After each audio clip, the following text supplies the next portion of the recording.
My name's Sarah. For over 20 years, my husband Jack and I have been through more than I can count.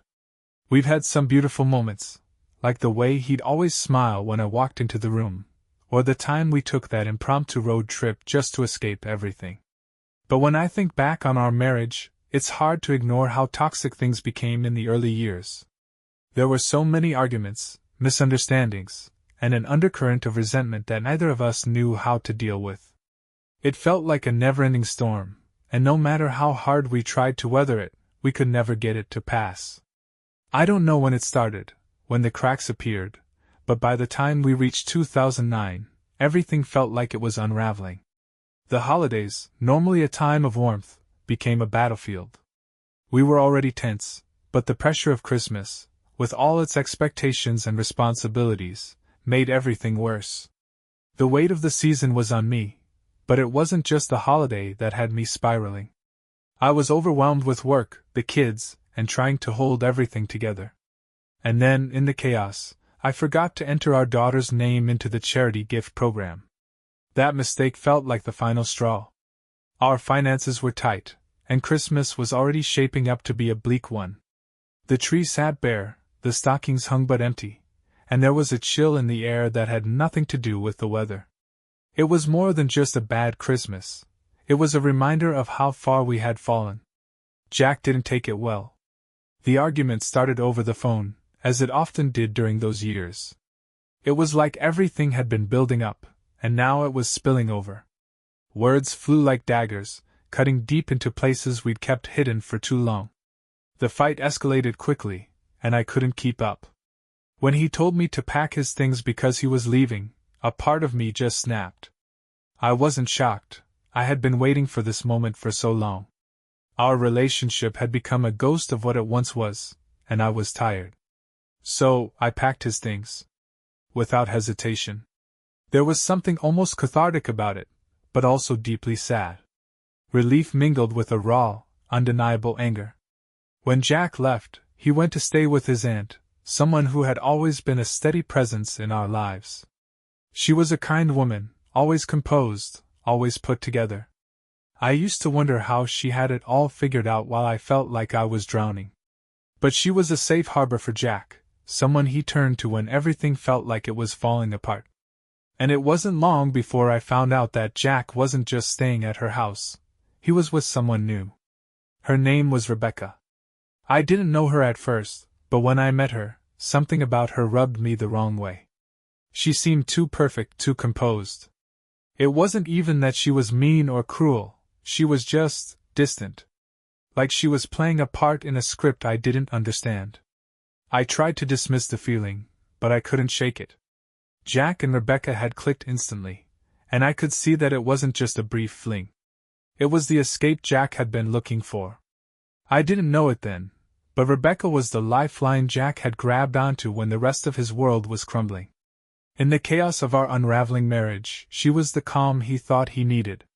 And for months, I was left in the dark, unaware of how deep things had gone. I kept waiting for Jack to come back, to realize what he had, but it was like we were living in two different realities. The next few months were a blur. There were moments when I thought Jack might come back, when I could see a glimpse of the man I married. But those moments were fleeting, and the fights kept coming. It was as if we were both trapped in a cycle of anger and hurt, unable to escape. The truth was, I wanted him back more than anything, even though I knew it was wrong to feel that way. I wasn't sure if it was love I was clinging to or just the need for something familiar. One night I'll never forget it. Jack stopped by to grab some of his things, and we had a conversation that was tense and awkward. I got down on my knees and begged him to come back. It was humiliating, but in that moment, I thought it was my last chance. I thought maybe if I showed him how much I needed him, things would go back to the way they were. But Jack just looked at me, his eyes cold, and told me to stop acting like that. And then he walked out. The door slammed behind him, and I was left on the floor, heartbroken and confused. What I didn't know then was just how deep things had gone. Rebecca had become more than just a distraction for Jack, she was someone he was depending on. I didn't want to admit it, but the truth was undeniable. He was sleeping with her, and I was the last to know. It hurt in a way I couldn't explain. It felt like my whole world was crumbling, and there was no one left to catch me. I remember one night when Jack came back to stay for a while. He left Rebecca behind, but it didn't last. I woke up in the middle of the night, a cold sweat covering my body. The computer screen glowed in the dark, and when I saw the subject line of the email, I felt a sickening jolt in my stomach. Missing Rebecca at whatever.com. It was enough to make my heart race. I was paralyzed with fear. And then I heard Jack's voice. He was talking to her on the phone, and it was 3 a.m. I couldn't make out the words, but I didn't need to. The pain in his voice was unmistakable. He was still tethered to her, and I felt that familiar ache in my chest, the one that never went away. When he came back from the porch, I confronted him. But he just shrugged it off, as if it was no big deal. That was when I knew. I couldn't keep fighting anymore. I had nothing left to give. Then life threw another blow. That April, my grandmother, who had been a second mother to me, passed away. Jack and I had cared for her together as she aged, and her death felt like the final straw. When I called Jack to tell him, his response was flat. Detached.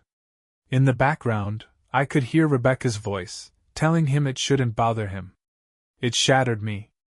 I ended the call in tears, not just for the loss of my grandmother, but for the loss of Jack too.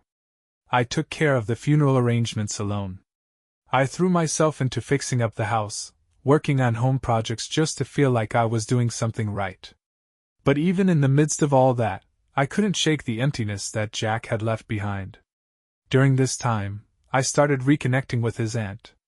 She wasn't as emotionally involved in everything, and I found some comfort in her company.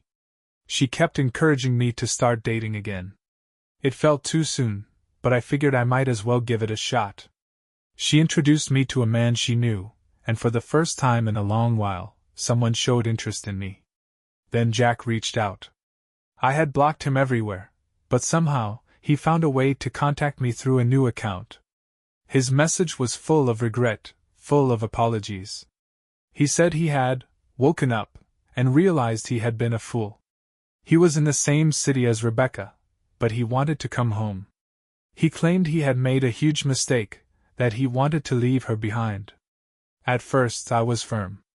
I told him no. I had moved on. I didn't want him back. But his constant begging wore me down, and I agreed to pick him up from the airport.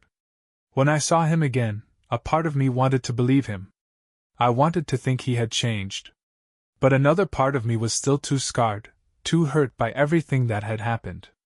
For the next few weeks, we tried to make it work. Jack stayed away from Rebecca, and we slowly started rebuilding our relationship. It wasn't easy. There were times when I thought I couldn't do it. I didn't know how to trust him again.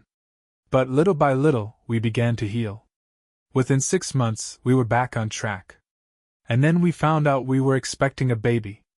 But even though things were better, it wasn't the same. The past still lingers. Some nights, I wake up in a cold sweat, convinced Jack is with another woman. The nightmares don't stop.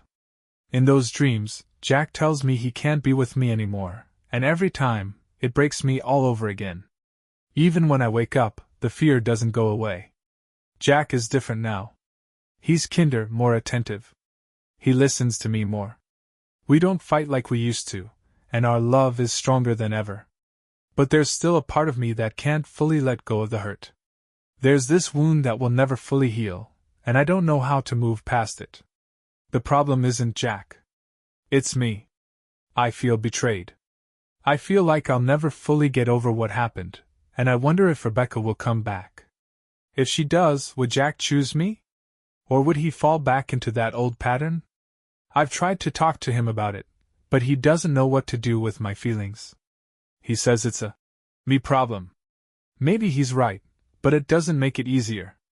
I've tried to move on, to avoid certain places, certain names that remind me of the pain. But it's always there, lurking in the back of my mind.